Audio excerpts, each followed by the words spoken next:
अस्सलाम वालेकुम एंड नमस्ते दोस्तों, welcome back to my channel. आज हम बात करेंगे कि इटली में आने के लिए आपको जो स्टूडेंट वीज़ा चाहिए उसकी क्या क्या रिक्वायरमेंट्स हैं, उसके क्या क्या डॉक्यूमेंट हैं। तो इस वीडियो में हम पूरी लिस्ट डिस्कस करेंगे और उसको डिटेल में देखेंगे कि क्या क्या होना चाहिए और डॉक्यूमेंट किस तरह होने चाहिए। तो आइए शुरू करते हैं। सबसे पहले तो आपको एक वीज़ा फॉर्म चाहिए जो आपको जब आप वी एफ एस ग्लोबल जाएंगे वहाँ पे भी मिल जाता है और आपको ऑनलाइन भी मिल जाता है।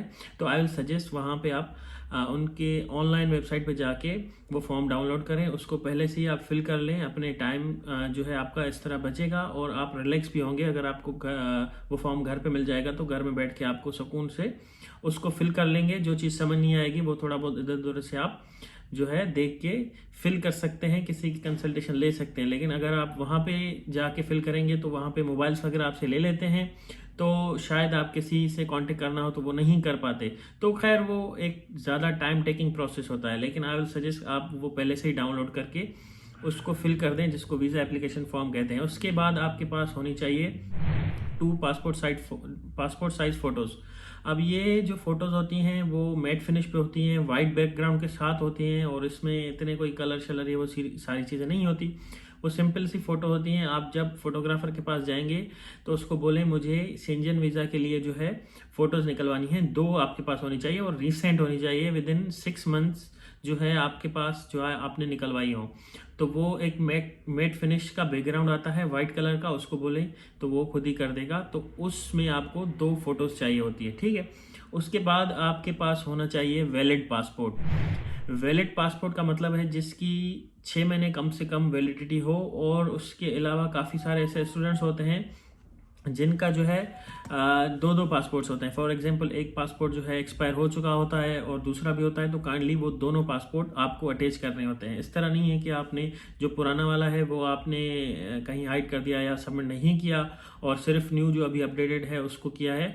तो काइंडली दोनों पासपोर्ट दे दिया करें, क्योंकि जो नेक्स्ट पासपोर्ट आपका सेकंड नंबर होता है उस पर लिखा होता है कि ये जो इस बंदे के पास 2 पासपोर्ट हैं, एक इसका एक्सपायर हो गया था, ये दूसरा है। तो काइंडली इस तरह ना किया करें और दोनों पासपोर्ट आप अपने सबमिट करें। उसके बाद आता है एकेडमिक डॉक्यूमेंट्स। अब एकेडमिक डॉक्यूमेंट्स क्या क्या होते हैं? अगर आप बैचलर्स के लिए जा रहे हैं तो आपके पास मैट्रिक और इंटर की ये सारी चीज़ें, इसकी सर्टिफिकेट और उसकी ट्रांसक्रिप्ट होनी चाहिए जो कि अटेस्टेड होगी आईबीसीसी और अपनी बोर्ड से। और अगर आप मास्टर्स के लिए जा रहे हैं तो जो पिछले डॉक्यूमेंट्स है उसके साथ साथ आपको बैचलर्स की डॉक्यूमेंट्स भी अटैच करने पड़ेंगे, जिसमें ट्रांसक्रिप्ट और डिग्री आपकी आ गई वो एचईसी से अटेस्ट होगी और ये सारी डॉक्यूमेंट्स मोफा से भी अटेस्टेड होंगे। तो मेक श्योर करें ये सारी चीज़ें आपकी अटेस्टेड हैं मोफा से, आईबीसीसी से और रिलेवेंट अथॉरिटीज़ जो भी हैं आपके कंट्री में। और ये सारी चीज़ें आपने सबमिट करनी है original with photo copies also, ठीक है, क्योंकि वो कॉपीज अपने पास रख लेते हैं और ओरिजिनल डॉक्यूमेंट आपको वापस मिल जाते हैं। तो मेक श्योर ये आपने 2 कॉपीज आपने साथ में सबमिट करनी है और ओरिजिनल जो है अटेस्टेड। उसके अलावा आता है एक pre enrolment form. Pre enrolment form जो होता है वो यूनिवर्स इटली पे जब आपकी एक्सेप्टेंस लेटर आता है तो आपने यूनिवर्स इटली पे अप्लाई किया होता है, तो उसको प्री इनरोल्ड फॉर्म होते हैं। वो समरी जो फॉरवर्ड होती है उसको भी बोला जाता है, मेरे ख्याल से उसको फॉर्म सी बोला जाता है। तो वो आपको जो है मिलता है प्री इनरोलमेंट का, वो आपने सबमिट करना होता है वीज़ा सेंटर में जहाँ पे आप वीज़ा के लिए अप्लाई करते हैं। उसके बाद आता है डीओवी और सीमिया। डीओवी डिक्लेरेशन ऑफ वैल्यू या फिर सीमिया, जिसको या सीमिया भी बोलते हैं, इटालियन में सीमिया ही कहा जाता है। तो वो भी आपने साथ में सबमिट करना होता है। डीओवी अगर आपने बनवाया है अपनी एम्बेसी या इटली की काउंसलेट आपकी कंट्री में जो भी है वहाँ पे जाके आपने डीओवी बनवाना होता है। अगर आपकी यूनिवर्सिटी आपसे रिक्वायर कर रही है कि आप चीमिया सबमिट करें तो आपने डीओवी को हटा के चीमिया जो है बनवाना होता है। उनकी एक वेबसाइट है chimia.it या कुछ इस तरह, मैं लिंक दे दूंगा नीचे इस वीडियो में देख के। तो वो आपने जो है बनवाई है तो वो भी आपने साथ में वीज़ा के सबमिट करना होता है पूरा ओरिजिनल, ठीक है। उसके बाद आती है bank details, sorry bank statement. अब बैंक स्टेटमेंट एक ऐसा डॉक्यूमेंट है जिसको फाइनेंशियल डॉक्यूमेंट भी कहा जाता है। उसमें आपने मेक श्योर करना होता है कि जितना टाइम आप इटली में जा रहे हैं उतनी आपके पास फंड्स अवेलेबल हैं। लास्ट ईयर जो था वो 500 यूरोस पर मंथ था, उस हिसाब से तकरीबन बन रहे थे 6000 यूरोस पर ईयर के। तो आप लॉन्ग टर्म वीज़ा अप्लाई कर रहे हैं क्योंकि आप मास्टर्स या बैचलर्स करना चाहते हैं, तो 1 साल के कम से कम आपको फंड्स दिखाने हैं। इस साल तकरीबन 7000 यूरो या 8000 यूरोस के दरमियान आपके जो है फंड्स होने चाहिए आपके अकाउंट में। जो कि 6 महीने पुरानी बैंक स्टेटमेंट लेते हैं। फॉर एग्जांपल अगर आप अप्लाई कर रहे हैं जुलाई में, तो जनवरी से लेकर जून तक जो भी आपकी बैंक स्टेटमेंट थी वो आपने निकलवा के देनी है। और मेक श्योर करें उस बैंक स्टेटमेंट में इस तरह नहीं हो कि आपने 1 महीने पहले अपने सारे फंड्स जमा करवाएं, लेकिन वो एक रनिंग अकाउंट, एक्टिव अकाउंट होना चाहिए, करंट अकाउंट होना चाहिए। उसके अलावा बैंक स्टेटमेंट के साथ साथ एक आता है बैंक अकाउंट मेंटेनेंस सर्टिफिकेट। जिस ब्रांच में आपका अकाउंट है वहां से आप बैंक स्टेटमेंट भी निकलवाएं, और उसके अलावा जो मैनेजर है या अकाउंट जो संभालता है जो भी है उसमें, उसको बोले अकाउंट मेंटेनेंस सर्टिफिकेट दे। वो भी आपको अकाउंट सर्टिफिकेट जो देगा, मेंटेनेंस सर्टिफिकेट अपने स्टैम्प के साथ, जिससे आपको पता चलेगा कि आपकी जो है बैंक का अकाउंट एक्टिव है, रनिंग है। ठीक है, तो ये आपने मेक श्योर करना है, सबमिट करना है। और उस टाइम आपके अकाउंट में उतने पैसे होने चाहिए, 7 से 8 हज़ार यूरोस। अगर ज़्यादा हो तो और बेहतर है, अगर नहीं तो मिनिमम इतने होने चाहिए। ठीक है, उसके बाद आना चाहिए proof of all legal fees. अब ये फीस क्या है, अगर आपने डीओवी वगैरह बनवाया है या चीमिया बनवाया है उसकी फीस है, या यूनिवर्सिटी की कोई फीस थी रिसिप्ट, वो भी हो सकती है। उसके अलावा जो वीज़ा की फ़ीस होती है उसकी रिसिप्ट भी आपने सबमिट करनी होती है। उसके अलावा आपका नेशनल आइडेंटिटी कार्ड होना चाहिए, इंग्लिश में, उर्दू में, जिस भी लैंग्वेज में है, या आपके पास है हिंदी में, तो वो भी आप सबमिट करेंगे वीज़ा के डॉक्यूमेंट के साथ विद कॉपीज़। ठीक है, और उसके बाद आता है आइल्स सर्टिफिकेट। अगर आपकी यूनिवर्सिटी ने आइल्स मांगी थी, आपके पास आइल्स है, that's very good point, positive point, वो आपने सबमिट करनी है। और काफ़ी स्टूडेंट्स जो है इंग्लिश प्रोफिशिएंसी लैंग्वेज पे अप्लाई करते हैं जो कि आपकी यूनिवर्सिटी से निकलता है, तो वो आप मेक श्योर करें अपनी एम्बेसी से पूछ के।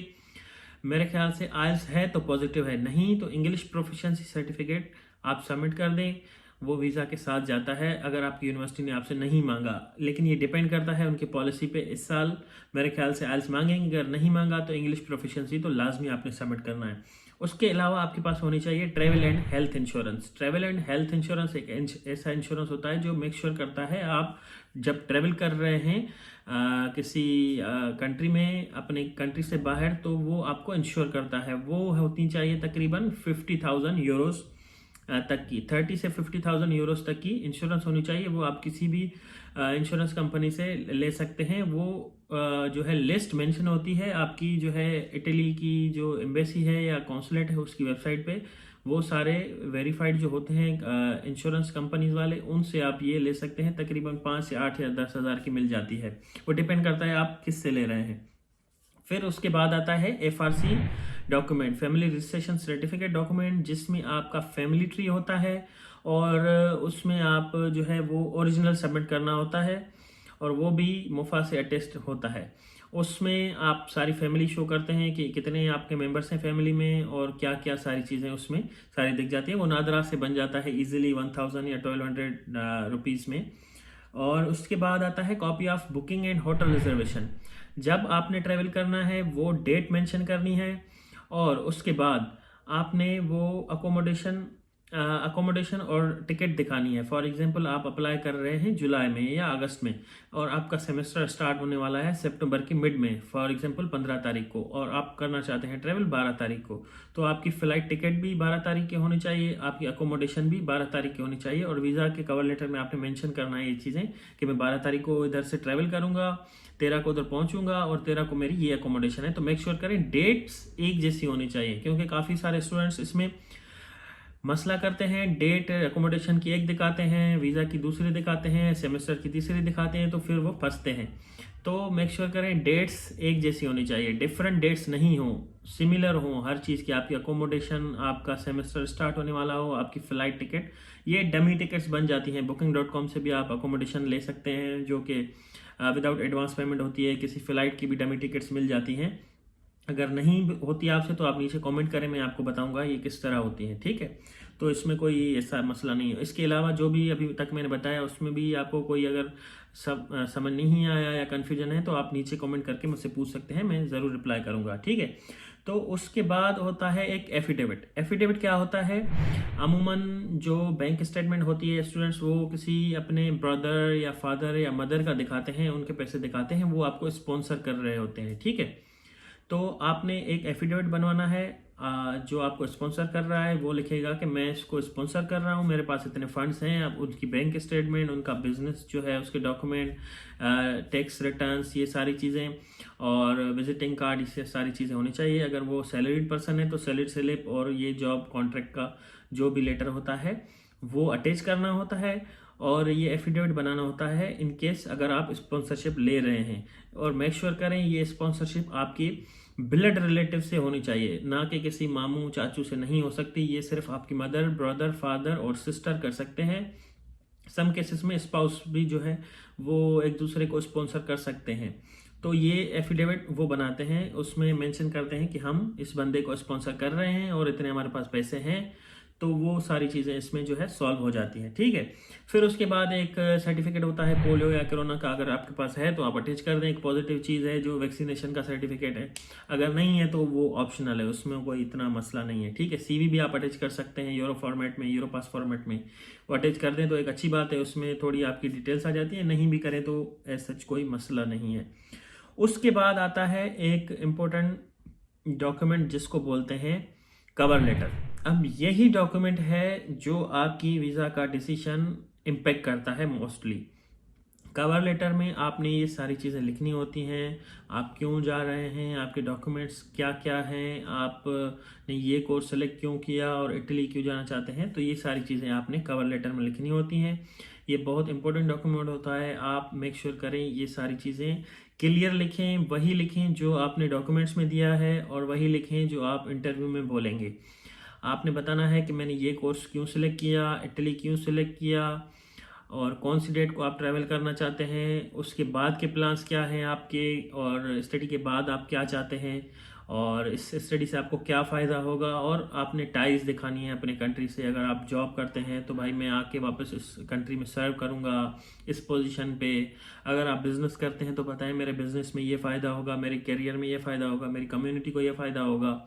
और मतलब कवर लेटर एक इम्पोर्टेंट डॉक्यूमेंट होता है, और जो जो आपने डॉक्यूमेंट्स अटैच किए हैं वो लिस्ट भी उस कवर लेटर में जाती है कि ये सारे डॉक्यूमेंट्स मैंने अटैच किए हैं, वो भी आप चेक कर सकते हैं। तो कवर लेटर जो है एक फेस शीट होती है, ऐसा करें कवर शीट पढ़ के ही जो है वो एम्बेसी वाले एम्बेसडर जो भी है वो आपके डिसीजन लेते हैं, ज़्यादा उसका इम्पैक्ट होता है। हालांकि दूसरे भी डॉक्यूमेंट ये ज़रूरी है, ऐसा नहीं है कि आप कवर लेटर अच्छा लिखें और बाकी डॉक्यूमेंट जो है गलत हो, तो इस तरह भी नहीं होना चाहिए। लेकिन ये वो एक अच्छा और इम्पोर्टेंट डॉक्यूमेंट होता है। ठीक है, तो मेरे ख्याल से ये सारी चीज़ें हो गई। आपको पासपोर्ट भी बता दी, एकेडमिक डॉक्यूमेंट्स भी बता दिए, और प्री इनरोलमेंट फॉर्म जिसको फॉर्म ए भी बोला जाता है, और डॉक्यूमेंट जो डीओवी और सीमेंट फॉर्म सी उसको बोलते हैं।